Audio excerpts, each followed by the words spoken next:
Share screen कर देती हूँ मैं। एक मिनट।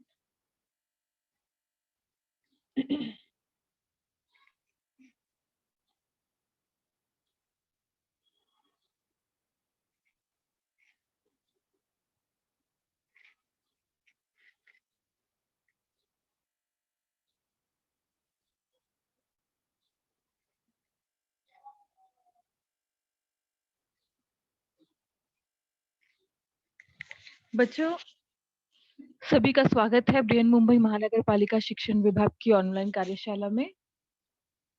मैं हूं प्रियंका मनीष पांडे, अभ्युदय नगर मनपा माध्यमिक शाळा लालबाग से।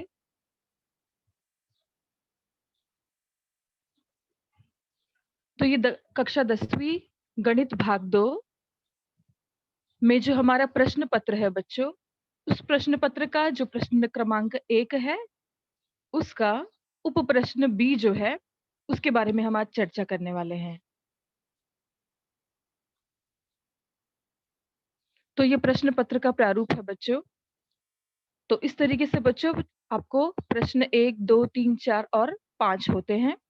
इसमें से प्रश्न क्रमांक जो पहला होता है, उसमें अ और ब इस प्रकार से 2 प्रश्न हैं, जिसमें अ में आपको बहुपर्यायी प्रश्न यानी कि एमसीक्यू रहते हैं बच्चों, जो कि 1 अंक के लिए 4 इस प्रकार से पूछे जाते हैं। और उसी का एक और उप प्रश्न है बी यानी कि ब, जिसमें आपको 4 प्रश्न पूछे जाएंगे, जिसमें से चारों भी आपको प्रश्नों को क्या करना होगा हल करना होगा। और प्रत्येक जो है वो 1 अंक के लिए ही होगा, यानी कि कुल मिलाकर ये भी 4 अंक के लिए है।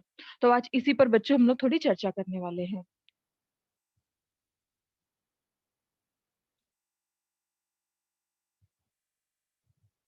तो प्रश्न क्रमांक 1 का ब हम देखेंगे। तो ये कैसे होता है बच्चों? इस प्रश्न में 1 अंक वाले 4 क्वेश्चन आपको पूछे जाने वाले हैं। 1 अंक वाले 4 उप प्रश्न पूछे जाएंगे और सभी उप प्रश्न को हल करना अनिवार्य है, यानी कि इसमें बच्चों आपको ऑप्शन नहीं मिलेगा। 4 प्रश्न पूछे जाएंगे और चारों ही आपको करने होंगे। तो 4 प्रश्न 1 अंक वाले, यानी कि कुल मिला के 4 नंबर के लिए हो जाएगा बच्चों। तो ये बच्चों बेसिकली ये शॉर्ट आंसर प्रॉब्लम विथ 1 और 2 स्टेप, यानी कि बच्चों ये जो 1 अंक के लिए जो निर्धारित किया गया है, ये आपको बहुत ही शॉर्ट में आपको हल करना होता है। 1 और 2 स्टेप, यानी कि 1 या 2 ही आपको स्टेप इसमें रहते हैं। ठीक है बच्चों? तो हम लोग बच्चों क्या करेंगे, हम लोग चैप्टर वाइज देखते हैं कि किस प्रकार से प्रश्न पूछे जाते हैं। इस एक प्रश्न क्रमांक 1 के ब में किस प्रकार से प्रश्न पूछे जाते हैं, तो हम चैप्टर वाइज हम लोग देखते हैं। तो हम लोग पहले से 6वीं तक बारी-बारी से हम लोग देखेंगे। तो पहले हम लोग देखते हैं समरूपता में। तो किस प्रकार से आपको 1 नंबर के लिए पूछा जा सकता है। तो ये आपको आकृति दी गई है बच्चों, त्रिभुज ए बी सी। इसमें बीसी के समांतर रेखा पीक्यू खींचा गया है और हमें ये सवाल में दिया हुआ है बच्चों कि जो पीक्यू है वो बीसी के समांतर है और एबी यह भुजा को किस अनुपात में विभाजित करती है वो हमें बताना है और उसका कारण लिखना है। तो बच्चों पहले आप ये प्रश्न ध्यान से देखो। हमें इस प्रश्न में 2 चीजें पूछी गई हैं। एक चीज कि यह भुजा एसी को किस अनुपात में विभाजित कर रही है और दूसरी चीज कि इसका कारण लिखना है। चूंकि बच्चों यह प्रश्न 1 नंबर का ही है और यहाँ पे 2 चीजें पूछी गई हैं, इसका अर्थ है बच्चों कि दोनों भी चीजों के लिए आधा और आधा नंबर जो है वो निर्धारित किया गया है। तो पहला हम देख लेते हैं कि एसी को किस अनुपात में विभाजित किया गया है। तो देख लीजिए बच्चों, एसी किस अनुपात में विभाजित हो रही है, एबी और एसी। तो ये बच्चों आपको पता है बच्चों, समानुपात का मूलभूत प्रमेय। जब किसी त्रिभुज की किसी भुजा के समांतर जब कोई रेखा खींची जाती है, तो वो अन्य 2 भुजाओं को समानुपात में विभाजित करती है। कहने का अर्थ एपी बटे पीबी बराबर हो जाएगा बच्चों ए क्यू बटे क्यूसी के। तो इसके लिए बच्चों आपको जो है वो आधा अंक जो है वो दिया जाता है। अब उसका कारण भी लिखना है। तो कारण में हम लिखेंगे समानुपात के मूलभूत प्रमेय से, क्योंकि ये जो हमने लिखा है विभाजनी, हमको समानुपात के मूलभूत प्रमेय से मिलता है, तो हम इसका ये कारण लिखेंगे। तो इस पर बच्चों आपको जो है वो आधा नंबर मिल जाएगा। तो ले देकर हमारे ये 2 स्टेप में ये जो है वो आंसर कंप्लीट हो जाएगा और आपको कुल जो है वो 1 अंक इसमें प्राप्त हो जाएंगे। तो एपी बटे एक्यू, एपी बटे पीबी बराबर एक्यू बटे क्यूसी, आधा नंबर मिल गया। और इसका कारण हमने लिख लिया समानुपात के मूलभूत प्रमेय से, और आधा नंबर आपको जो है वो मिल जाएगा। ठीक है बच्चों, अब आगे देखते हैं।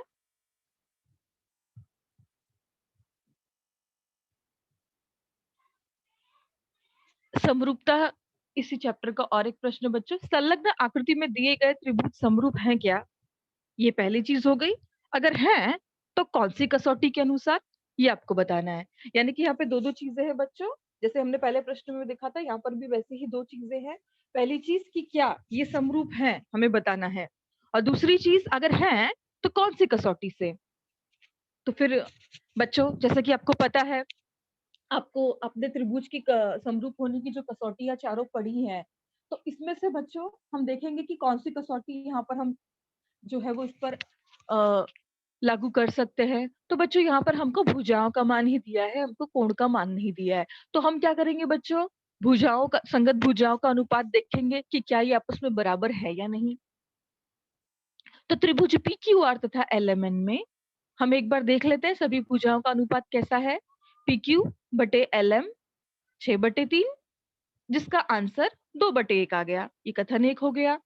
उसी प्रकार क्यू आर बटे एम एन बराबर 8/4, जिसका आंसर 2/1 आ गया। और पी आर बटे एल एन, इसका जो आंसर है 10/5, अर्थात ये भी 2/1 हो गया। तो कहने का अर्थ, तीनों भी भुजाओं का जो अनुपात है वो किस प्रकार से है, बराबर है। तो ये जो आपने चीज लिखी है पी क्यू बटे एल एम बराबर क्यू आर बटे एम एन बराबर पी आर बटे एल एन, तो इसमें बच्चों आपको आधा नंबर मिल जाएगा इस स्टेप के ऊपर। और आपने लिख दिया कि त्रिभुज पी क्यू आर समरूप त्रिभुज एल एम एन है। यह समरूपता की कौन सी कसौटी से, भू भू भू कसौटी से समरूप है। तो इस पर भी आपको आधा नंबर मिल जाएगा। ठीक है बच्चों, अगर आप चाहो तो ये जो हमने बराबर दिखाया है, ये आप एक लाइन में भी दिखा सकते हो कि तीनों भी भुजाओं का जो अनुपात है वो 2/1 ही आता है, इसलिए तीनों भी बराबर है। तो इस स्टेप पे आपको आधा नंबर मिल जाएगा। और समरूपता की जो भू भू भू कसौटी आपने लिखी है, उस पर जो बाकी के आधा मार्क्स है वो मिल जाएगा। तो ले दे के आपको पूरा 1 अंक इसमें मिल जाएगा। ठीक है बच्चों, आगे देखते हैं। इसी चैप्टर का एक और प्रश्न बच्चों, यदि त्रिभुज एबीसी समरूप है त्रिभुज पी क्यू आर के, और त्रिभुज एबीसी का क्षेत्रफल हमको 16 दिया है, त्रिभुज पी क्यू आर का क्षेत्रफल हमें 25 दिया है, तो ए बी बटे पी क्यू का मान कितना होगा, हमें ज्ञात करना है। तो बच्चों, यहाँ पर हमें त्रिभुज पहले से समरूप दिया हुआ है बच्चों। तो आपको ज्ञात है कि जब दो त्रिभुज आपस में समरूप होते हैं तो उनके जो क्षेत्रफल का अनुपात है उनकी संगत भुजाओं के वर्गों के अनुपात के बराबर होता है। ये चीज आप पहले ही पढ़ चुके हो। तो ये फर्स्ट स्टेप बच्चों हम लिखेंगे, area of triangle ABC by area triangle PQR is equal to AB square divide by PQ square. तो ये बच्चों हमारा पहला स्टेप हो गया। इसका कारण यहाँ पे थोड़ा सा लॉन्ग फॉर्म में लिखा, आप चाहो तो शॉर्ट फॉर्म में लिख सकते हो, समरूप त्रिभुजों के क्षेत्रफल के प्रमेय से। तो ये पहला स्टेप हो गया बच्चों हमारा। अब हमको AB बटे PQ का मान तो निकालना है ना। हमको दोनों भी त्रिभुज का क्षेत्रफल जो है वो दिया हुआ है, एबीसी का दिया है 16 और PQR का दिया है 25। ठीक है, तो 16/25 हमने उसकी जगह पे लिख दिया बराबर AB square upon PQ square. लेकिन बच्चों में मान किसका निकालना है, AB बटे PQ का, तो यहाँ पे हमको वर्गमूल लेना पड़ेगा। तो AB बटे PQ वर्गमूल ले लिया, 16 का वर्गमूल 4 और 25 का 5। तो इस प्रकार से एक पहले स्टेप के ऊपर आपको आधा नंबर मिल जाएगा और इस दूसरे स्टेप के ऊपर आपको आधा नंबर मिल जाएगा। तो कहने का अर्थ आपको पूरे 1 अंक प्राप्त हो जाएंगे। ठीक है बच्चों, आगे देखते हैं। सेकंड चैप्टर पाइथागोरस का प्रमेय। इस चैप्टर में किस प्रकार से 1 नंबर के जो है वो आपको पूछे जा सकते हैं। यहाँ पे बच्चों आयत दिया हुआ है ABCD, इस आयत में विकर्ण की लंबाई आपको ज्ञात करनी है और उसकी लंबाई तथा चौड़ाई आपको दी हुई है 35 तथा 12 सेंटीमीटर। तो बच्चों अब हम इसके विकर्ण की लंबाई किस प्रकार से ज्ञात कर सकते हैं, आपको पता है। हम इस पर पाइथागोरस का प्रमेय लगाएंगे, क्योंकि हमारा जो त्रिभुज बी सी डी या डी बी सी है वो एक समकोण त्रिभुज है, क्योंकि आयत के जो प्रत्येक कोण होते हैं बच्चों वो 90 अंश के होते हैं। तो ये समकोण त्रिभुज हो गया। अब समकोण त्रिभुज में हमें कर्ण ज्ञात करना है और अन्य दो भुजाएं दी हुई है, तो पाइथागोरस का प्रमेय आप लगा लोगे। तो पहला स्टेप हम लिखेंगे BD square is equal to BC square plus CD square. कर्ण का वर्ग बराबर पहली भुजा का वर्ग धन दूसरी भुजा का वर्ग। ठीक है, तो ये हमारा एक स्टेप हो गया। दूसरा हो गया बच्चों BD स्क्वायर बराबर 35 का वर्ग लिखेंगे धन CD का मान दिया है 12, तो 12 का वर्ग।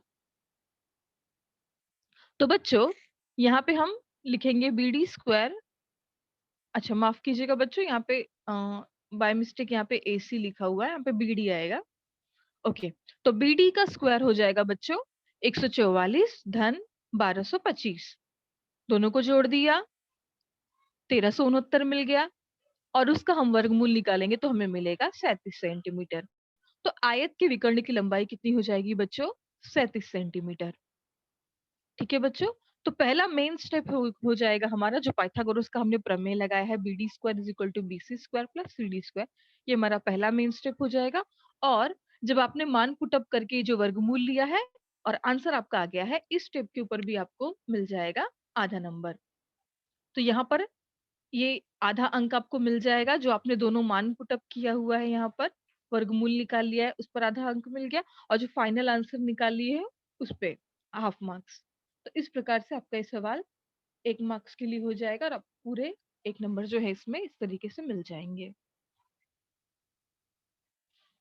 इसी प्रकार से एक और इसी चैप्टर का सवाल है बच्चों, त्रिभुज PQR में कोण PQR बराबर 90 डिग्री है और PQ का वर्ग धन QR का वर्ग बराबर दिया 169। तो कर्ण भुजा PR की लंबाई ज्ञात करनी है।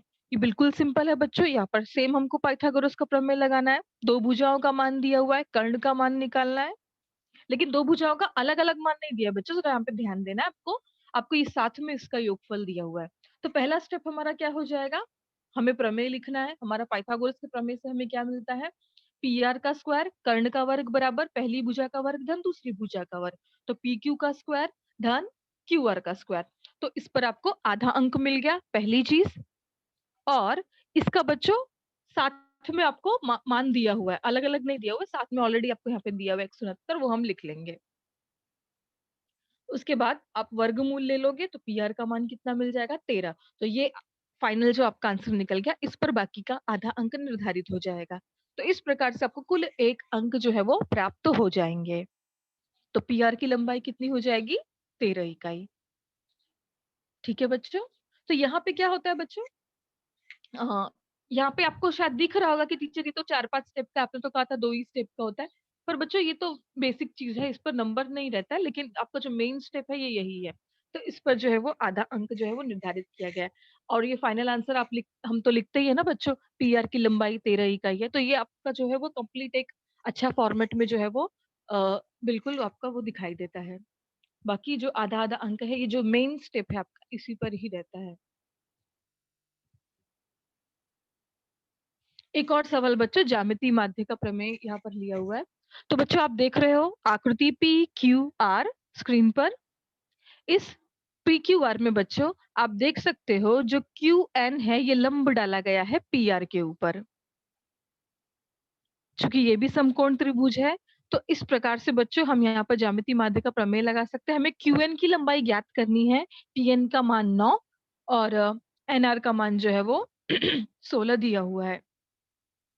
ठीक है बच्चों, तो पहला हमें चीज ध्यान देना है कि हम इसमें क्या लगाने वाले हैं। हम इसमें ज्यामिति माध्य का प्रमेय लगाएंगे, तब हमें जो कि है वो QN का मान मिल जाएगा। तो पहला मेन स्टेप हमारा हो जाएगा QN का वर्ग बराबर PN गुणे NR। QN का वर्ग बराबर PN गुणे NR, ये आपका पहला मेन स्टेप हो गया ज्यामिति माध्य का प्रमेय। ये इस पर आपको आधा अंक जो है वो प्राप्त हो जाएगा। उसके बाद आप क्या करोगे, तो यहाँ पर हमें वर्गमूल लेना पड़ेगा क्योंकि हमको क्यू एन का मान निकालना है, क्यू एन स्क्वायर हमको नहीं निकालना है। तो हम यहाँ पे वर्गमूल लेंगे, तो करणी में पी एन गुणे एन आर, पी एन का मान 9, एन आर का मान 16, 9 में 16 का गुणा कर दो, या फिर चाहो तो इसका वर्गमूल एक साथ भी आप ले सकते हो। 9 का वर्गमूल हो जाएगा 3 और 16 का 4। तो आपको यहाँ पे कितना मिलेगा बच्चों? वर्गमूल निकालने के बाद आपको मिलेगा 3 गुणे 4 बराबर 12। तो ये जो 12 लिखा हुआ है ये आपका दूसरा मेन स्टेप है, और इस पर जो है वो आपको बाकी का आधा नंबर मिलेगा। तो आधा नंबर किस पर मिलेगा? क्यू एन स्क्वायर बराबर पी एन गुणे एन आर, ये पहला मेन स्टेप। और लास्ट वाला जो आपने मल्टीप्लाई करके जो लास्ट में जो आंसर 12 निकाला है मेन, बाकी का आधा नंबर उस पर मिल जाएगा। ठीक है बच्चों, तो इस प्रकार से कुल एक अंक जो है वो आपको प्राप्त हो जाएगा।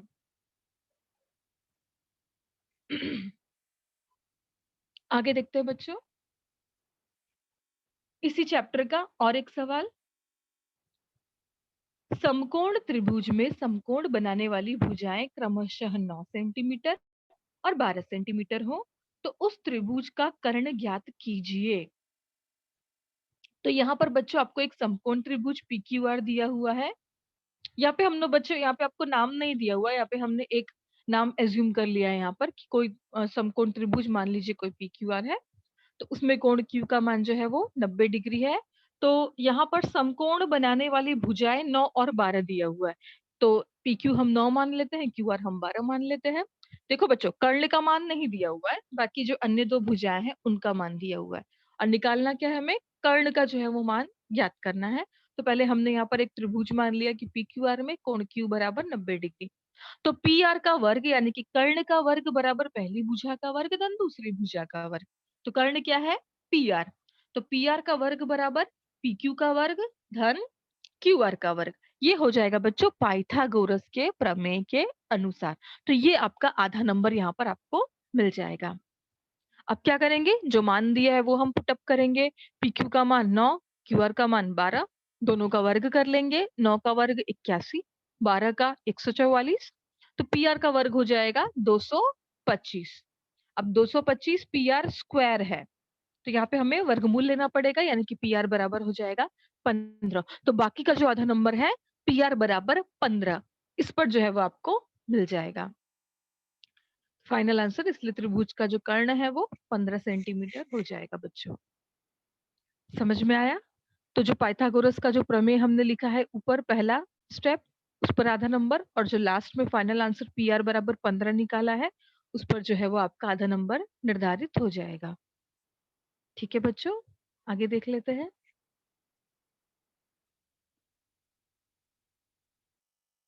परस्पर स्पर्श करने वाले दो वृत्तों की त्रिज्याएं क्रमशः 8 सेमी तथा 2 सेमी हो, तो उनके केंद्रों के बीच की दूरी ज्ञात करो। ये बच्चों हम लोग तीसरा चैप्टर देख रहे हैं, वृत्त चैप्टर का।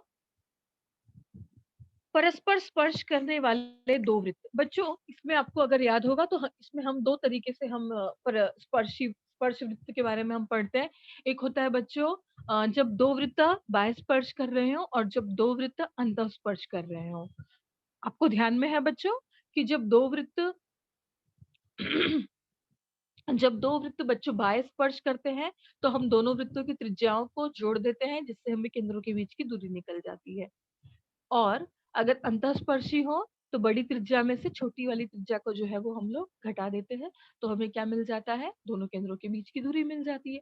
लेकिन दिक्कत यहाँ पे ये है बच्चों कि यहाँ पे हमको दिया नहीं है कि ये जो परस्पर स्पर्श कर रहे हैं वृत्त वो बाह्य स्पर्शी है या अंतःस्पर्शी।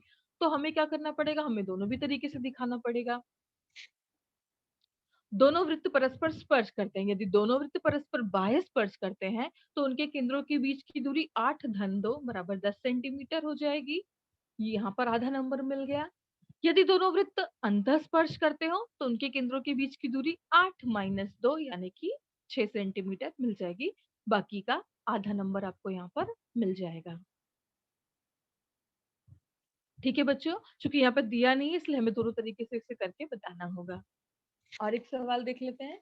अब इस सवाल में देखो बच्चों, यहाँ पर आपको यहाँ पर साफ साफ दिखाई दिया है कि 3 सेंटीमीटर तथा 2.5 सेंटीमीटर त्रिज्या वाले दो वृत्त परस्पर बाह्य स्पर्श कर रहे हैं, तो उनके केंद्रों के बीच की दूरी कितनी है? देखो बच्चों, किस प्रकार से स्पर्श कर रहे हैं? बाय स्पर्श। जब बाय स्पर्श होते हैं, वृत्त करते हैं तो वृत्त आपस में, तब उनके जो केंद्रों के बीच की दूरी है उसे ज्ञात करने के लिए हम दोनों की त्रिज्याओं को बच्चों जोड़ देते हैं, उनकी त्रिज्याओं का योगफल ले लेते हैं। ठीक है, तो दोनों की भी त्रिज्याओं का योगफल, यहाँ पर आपको आधा नंबर मिल जाएगा इस स्टेप पर। बाकी 3 धन 2.5, दोनों भी त्रिज्याओं को जोड़ दिया, आंसर कितना आ गया? 5.5। तो बाकी का आधा नंबर जो है वो आपको यहाँ पर मिल जाएगा। ठीक है बच्चों, तो उनके केंद्रों के बीच की दूरी कितनी हो जाएगी? 5.5 सेंटीमीटर। तो बाकी कुल एक अंक जो है इतना आप लिख दोगे बस, तो आपको मिल जाएगा। ठीक है बच्चों,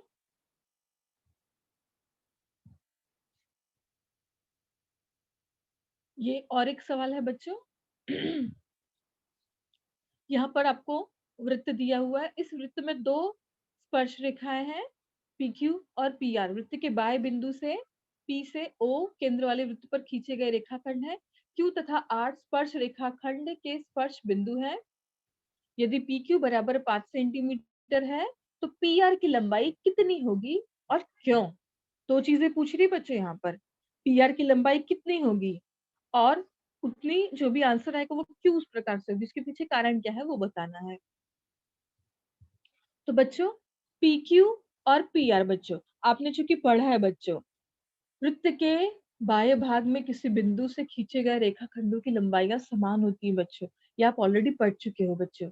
तो पी क्यू का मान यहाँ पर अपने को 5 दिया हुआ है बच्चों, तो पी आर, चूंकि पी क्यू और पी आर सेम होगा बच्चों, इसका जो भी मान होगा वो एक जैसा ही होगा। क्यों? क्योंकि जब हम किसी बाएं बिंदु से वृत्त की स्पर्श रेखाएं खींचते हैं तो वो दोनों भी स्पर्श रेखाएं रेखाखंड जो होते हैं वो सर्वांग होते हैं। तो अगर पी क्यू का मान आपको 5 दिया है तो जाहिर सी बात है पी आर का मान भी 5 हो जाएगा। तो पहला स्टेप, पी आर बराबर पी क्यू। क्यों?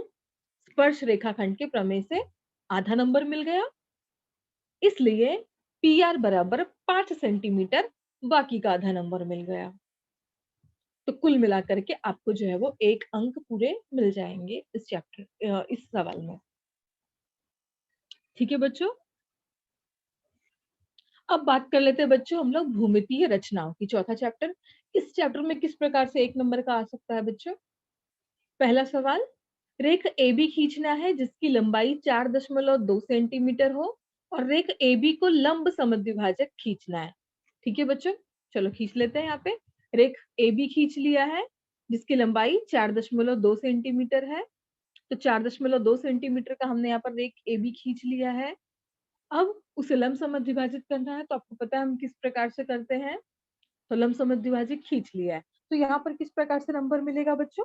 पहला जो आधा नंबर है वो आपको अपने रेखाखंड जो है वो अगर 4.2 सेंटीमीटर का खींच लिया है, उसको अच्छी तरीके से आपने नाम दे दिया है ए बी और 4.2 सेंटीमीटर की लंबाई लिख ली है, तो ये आपको आधा नंबर यहाँ पर कवर हो जाएगा। उसके बाद जब आप इसका लंब समद्विभाजक खींच लोगे तो बाकी का जो आधा नंबर है वो भी आपको मिल जाएगा। तो इस प्रकार से इस रचना पे बच्चों आपको एक नंबर पूरा जो है वो मिल जाएगा।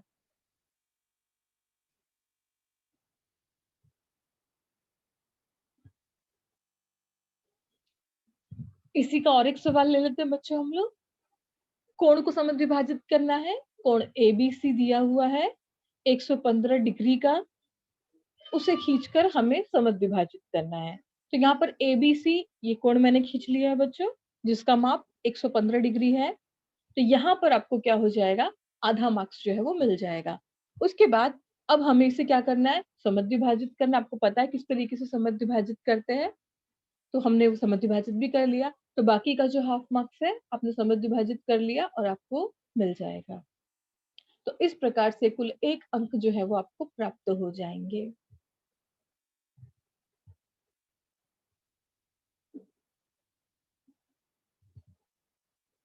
निर्देशांक भूमिति की बात कर लेते हैं बच्चे थोड़ा सा। इसमें पहली चीज, हमें बिंदुओं के बीच की दूरी ज्ञात करनी है। आपको दो निर्देशांक पी क्यू के दिए हुए हैं। पी का जो निर्देशांक है वो -1,1 और क्यू का जो है निर्देशांक 5, -7। तो इन बिंदुओं के बीच की दूरी ज्ञात करनी है। आपको पता है किस प्रकार से ज्ञात करते हैं, ठीक है। तो दूरी का जो सूत्र है वो पहले हम लिखेंगे, डिस्टेंस पी क्यू बराबर करनी में x2 माइनस x1 का जो square plus y2 minus y1 square. तो ये बच्चों आपको आधा नंबर इस स्टेप पे मिल जाएगा। उसके बाद हम मान पुट अप करेंगे, x2 का मान जो है वो लिखेंगे, x1 का मान, y2 का और y1 का मान। इस प्रकार से सारे मान लिखेंगे और उसको सॉल्व करेंगे, आपको आंसर आएगा 10। तो डिस्टेंस पी क्यू आपको मिल जाएगा 10। तो ये बाकी का जो आधा नंबर है वो यहाँ पर आपको मिल जाएगा। तो पहला आधा नंबर कहाँ मिलेगा बच्चों? जो दूरी का जो सूत्र आप लिखोगे उस पर आधा नंबर मिल जाएगा, और बाद में जो फाइनल आंसर आप लाओगे अगर वो करेक्ट है तो बाकी का जो आधा नंबर है वो आपको मिल जाएगा।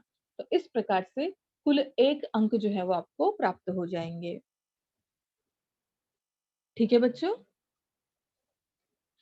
इस चैप्टर में बच्चों 1 मार्क्स के लिए पहले ढाल का भी पूछा जाता था, लेकिन चूंकि शायद वो आपको अब ओमिट हो गया है तो इसलिए मैंने वो सवाल नहीं लिया है।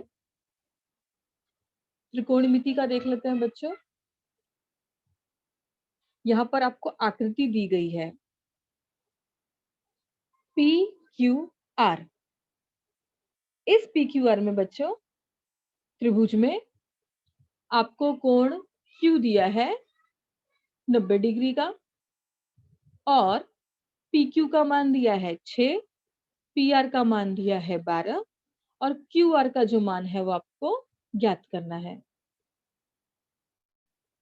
तो साइन माफ कीजिए, यहाँ पे साइन थीटा दिया हुआ है, साइन थीटा का मान जो है वो आपको ज्ञात करना है। तो बच्चों पहले आपको पता है साइन थीटा का मान हम किस तरीके से निकाल सकते हैं। यहाँ पर क्या होता है बच्चों, आपको कर्ण दिया हुआ है, सम्मुख भुजा है, संलग्न भुजा है। किस प्रकार से साइन थीटा का हम मान निकालते हैं, यहाँ पर थोड़ा सा शॉर्ट में लिखा है लेकिन हम इसको 2 स्टेप में करेंगे बच्चों।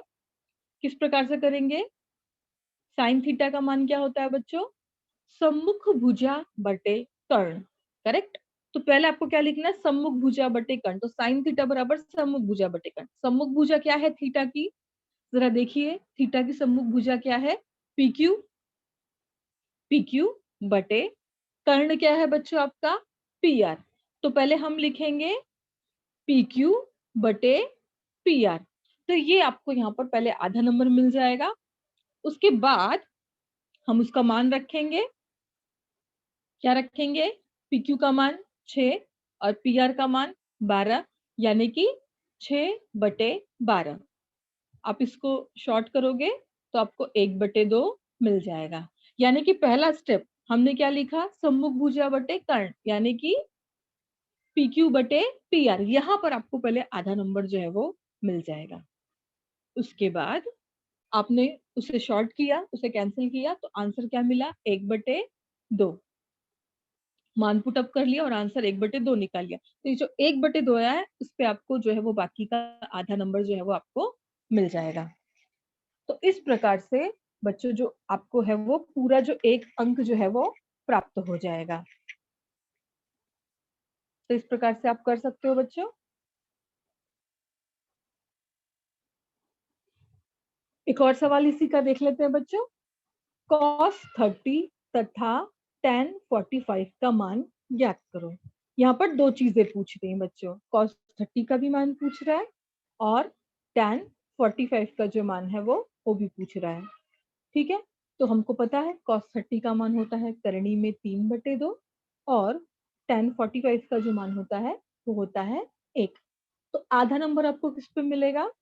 cos 30 बराबर करनी में 3/2, और tan 45 का मान कितना मिल गया? 1। तो बाकी का जो आधा नंबर है वो आपको इस पे मिल जाएगा। आधा नंबर cos 30 का मान आपने जो निकाल दिया है वो, और आधा नंबर tan 45 का जो मान निकाला है वो।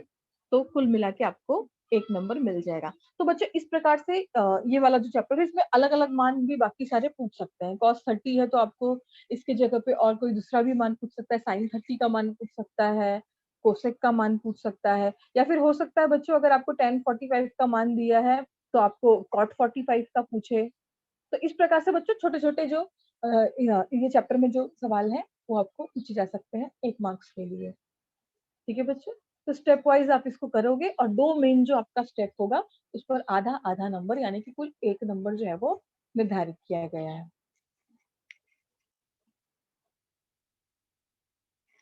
ठीक है बच्चों, the only way to learn mathematics is to do mathematics, यानी कि अगर आप इसे मैथमेटिक्स को सच में सीखना चाहते हैं, लर्न करना चाहते हैं, तो पहले आपको इसे करना पड़ेगा बच्चों।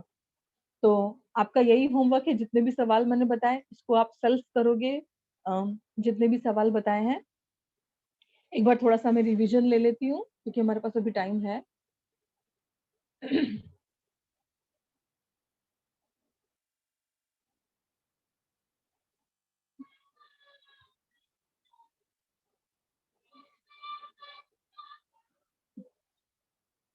ठीक है बच्चों, एक बार वापस मैं क्विक रिवीजन ले लेती हूँ। तो क्वेश्चन नंबर 1 का जो बी है, इसमें आपको 4 सवाल पूछे जाएंगे और 4 सवाल में से आपको चारों ही करना अनिवार्य है, इसमें आपको ऑप्शन नहीं मिलेगा।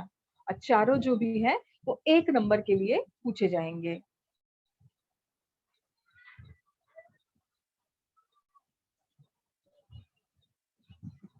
दूसरी चीज क्या ध्यान देनी है बच्चों, कि इसमें 1 अंक वाले 4 क्वेश्चन पूछे जाएंगे और सभी को भी करना अनिवार्य है, इसमें ऑप्शन नहीं होगा, आपको सारे के सारे जो है वो हल करने हैं। ठीक है, question number 1 B, short answer problem with 1 और 2 स्टेप। यहाँ पे 1 या 2 ही स्टेप का होगा बच्चों। बाकी का जो हम जो एक्स्ट्रा लिखते हैं बच्चों, उस पर मार्क्स नहीं रहता है, लेकिन आपको उसे सॉल्व करने के लिए लिखना जरूरी होता है।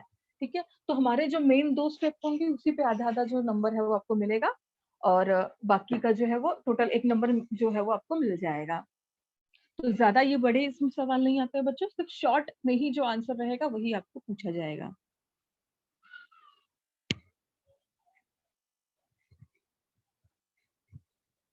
तो इस प्रकार से ये सारी चीजें डिस्कस की बच्चों। यहाँ पर देखिए किस प्रकार से मैंने 2 स्टेप बनाया है और इसमें आधा आधा नंबर जो है वो मिला है। तो हर एक सवाल में आप देखोगे कि 2 मेन स्टेप आपके इंपॉर्टेंट स्टेप हमेशा रहेंगे, जिसपे कि आपको आधा आधा नंबर रहेगा, और वो जाकर के आपको 1 मार्क्स जो है वो कवर कर लेगा पूरा। तो इस बात का आपको ध्यान रखना है बच्चों, 2 मेन जो स्टेप है वो आपका आप अच्छे तरीके से लिखोगे। जितने भी आप सवाल देख रहे हो सब में आपको 2 इंपॉर्टेंट स्टेप। ज्यादातर क्या होता है ना बच्चों, इसमें सूत्र जो है, पहली चीज ज्यादातर सूत्र पे निर्धारित होती है, कि पहली इंपॉर्टेंट चीज आपको सूत्र लिखनी है, और दूसरी इंपॉर्टेंट चीज होती है जब हम उसका फाइनल जो है वो मान निकालते हैं, वो दूसरी इंपॉर्टेंट चीज होती है।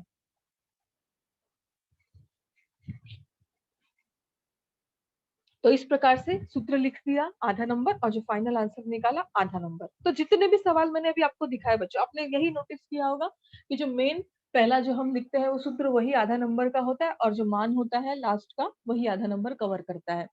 तो पूरा ले दे के बच्चों यही सारी चीजें हैं इसमें।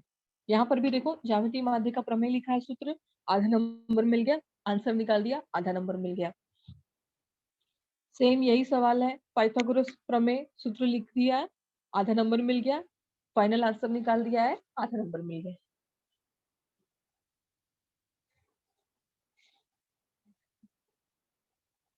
और हाँ बच्चों एक चीज और, कभी कभी बच्चों एक सवाल में 2 तरीके की चीजें पूछी जाती हैं। यहाँ पर देखो, उनके केंद्रों के बीच की दूरी, यहाँ पे आपको पता नहीं है कि जो स्पर्श वृत्त है वो किस प्रकार से है, बाह्य स्पर्शी है या अंतस्पर्शी, तो हम दोनों भी प्रकार से लिखेंगे। या किसी किसी सवाल में 2 इस तरीके से डिवाइड किया जाता है, जैसे कि हमने समरूपता में देखा था बच्चों। कारण लिखो, क्या दोनों त्रिभुज समरूप है, अगर है तो कौन सी कसौटी से आपको कारण लिखना है। जैसे कि यहाँ पे बच्चों कौन सी कसौटी से है, भू कसौटी से, तो ये आपको कारण लिखना है। तो इस प्रकार से बच्चों ये सारी चीजें होती हैं। तो मुझे आशा है कि आपको समझ में आया होगा कि प्रश्न क्रमांक 1 का जो ब है हम किस प्रकार से कर सकते हैं। अगर आप इस तरीके से चैप्टर वाइज जो है वो सारे प्रैक्टिस करोगे तो आपको बिल्कुल 4 में से 4 मार्क्स मिलना ही मिलना है।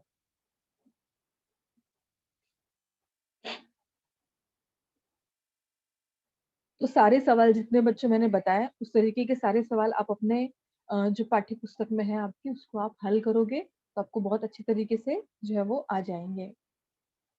तो सारे चैप्टर वाइज बच्चों मैंने लिए हैं, और आप भी इसी तरीके से जो है वो चैप्टर वाइज इन सभी चीजों को हल करोगे। बहुत सारी चीजें बच्चों हमारे पाठ्य पुस्तक में से जो है वो हटा दी गई हैं, इसलिए मैंने उनका समावेश इस अपने पीपीटी में नहीं किया है। लेकिन अगर आप उनको भी पढ़ोगे तो आपको फ्यूचर के लिए बहुत अच्छा होगा बच्चों। ठीक है, तो आप सभी लोग सॉल्व कीजिएगा जो भी मैंने आपको बताया।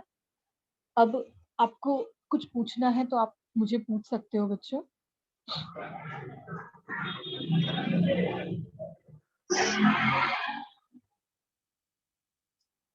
किसी को कोई प्रश्न पूछना है तो पूछ सकता है। कोमल शर्मा। मैम ये वाला पीडीएफ आप सेंड कर सकते ग्रुप में। लेकिन आप कौन से स्कूल के हो बेटा?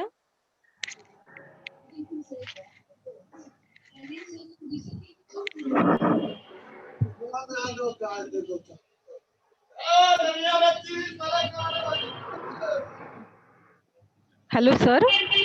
हाँ मैडम। सर ये पीडीएफ बच्चों को मिल सकता है? पीडीएफ तो अपने ग्रुप में जो डालोगे ना, ये वाले ग्रुप में, हाँ। मैथ्स एक्सपर्ट टीचर में, उसमें डाल दीजिए तो वहां से हम टेलीग्राम में डाल देंगे, वहां से बच्चे ले सकते हैं। अच्छा अच्छा, ठीक है हाँ, बेटा। आप मैं आप आपको अपने मैथ्स ये के ग्रुप में भेज दीजिए, फिर हम टेलीग्राम में डाल अच्छा देंगे उसे। अच्छा, ठीक है बेटा, मैं आप तक पहुंचा दूंगी। टेलीग्राम के ग्रुप के माध्यम से आपको ये मिल जाएगा बेटा। और किसी को कुछ पूछना है बच्चों? मनीष चौहान, रोहित। हाँ पूछो बच्चों। मनीष चौहान। Yes teacher. हाँ बेटा बोलो। हाँ टीचर, मैं गोरेगांव म्यूनिसिपैलिटी स्कूल से बोल रहा हूँ। बेटा बोलो। टीचर, ये त्रिकोणमिति का सर्व समीकरण बनता है ना, वो टीचर नहीं समझ में आता कैसे बनता है वो। त्रिकोणमिति का क्या बेटा? सर्व समीकरण। सर्वसमिका। हाँ, त्रिकोणमिति का सर्व समीकरण। अच्छा। हाँ। वो तो बच्चों मुझे लगता है लॉन्ग आंसर में आएगा।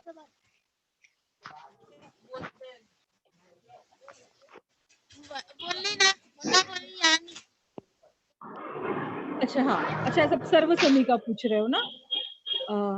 अगर आपको बच्चों 1 मार्क्स के लिए उसमें आपको सूत्र जो है वो पूछा जा सकता है उसमें का 1 मार्क्स के लिए, जैसे कि 1 प्लस टेन स्क्वायर थीटा का मान बताइए। तो ये ज्यादातर आपको एमसीक्यू वगैरह में जो है मुझे वो पूछा जा सकता है, या तो ये जो बड़े सवाल है उसमें आपको आ सकता है। 1 मार्क्स के लिए खाली अगर आएगा तो ज्यादातर उसका सूत्र ही ज्यादातर पूछा जा सकता है बच्चों। तो सर्वसमिका में बच्चों आपको तीनों जो सूत्र है उसको आपको ध्यान में रखना पड़ेगा, जैसे कि sine square theta plus cos square theta बराबर ए। ये आपका ये सर्वसमिका का सूत्र हो गया। 1 प्लस कॉट स्क्वायर थीटा बराबर कोसेक स्क्वायर थीटा 2, और 1 प्लस टेन स्क्वायर थीटा बराबर सेक स्क्वायर थीटा। तो ये तीनों आपको जो सूत्र है आपको ध्यान में रखना पड़ेगा। तो इसके ऊपर बेस्ड जो है बच्चों वो आपको जो बड़े सवाल ज्यादातर है वो पूछे जाते हैं। शॉर्ट में हो सकता है कि आपको एमसीक्यू वगैरह के लिए पूछे जाए। तो ये सूत्र आप ध्यान में रखो। सूत्र में रखने के बाद बच्चों इसमें क्या होता है ना, हर सर्वसमिका अगर आप देखोगे तो उसमें 2 चीजें रहती हैं, जैसे कि sine square theta plus cos square theta बराबर 1। तो इसमें क्या होगा बच्चों, या तो साइन थीटा या तो कॉस थीटा, दोनों में से कोई एक मान आपको दिया होता है और दूसरा ज्ञात करना पड़ता है। तो हम क्या करेंगे, मान लीजिए आपको दिया है साइन थीटा का मान आपको दिया हुआ है, ठीक है। तो हम क्या करेंगे, पहला सूत्र लिखेंगे sine square theta plus cos square theta बराबर 1। उसके बाद साइन थीटा की जगह पे आप उसका मान पुट अप करोगे। मान रखने के बाद पक्षांतर करके आप कॉस का मान जो है, कॉस थीटा का जो मान है वो निकाल लोगे। समझ में आया बेटा? यानी कि तीनों भी जो सर्वसमिका है आपका, तीनों भी जो आपका सूत्र है उसमें आप क्या करोगे, जो भी आपको मान दिया हुआ है उसको पुट अप करोगे और बाकी का पक्षांतर करके आप निकाल सकते हो। नहीं तो बाकी जो है वो लॉन्ग आंसर में ज्यादातर आता है बच्चों, जो कि आपको बाद में बताया जाएगा आगे आगे जब आपको और क्वेश्चन पेपर के ऊपर बताएंगे तब आपको ये लॉन्ग आंसर में बताया जाएगा किस प्रकार से आप करोगे।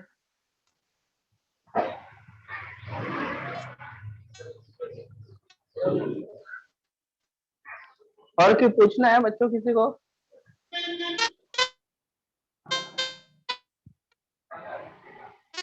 मनीष। मनीष चौहान।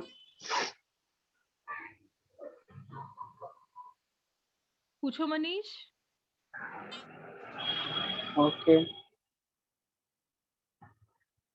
शदाब,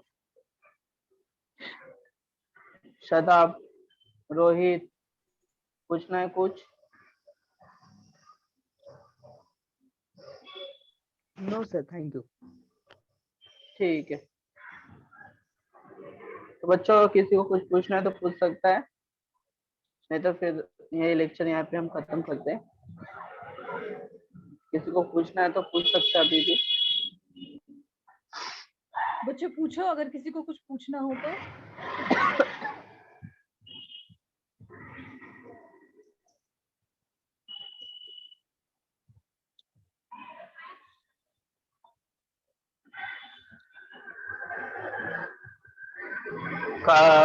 रोहित तो बहुत लोगों ने हाथ रेस किया हुआ है लेकिन कुछ बोल नहीं रहा है।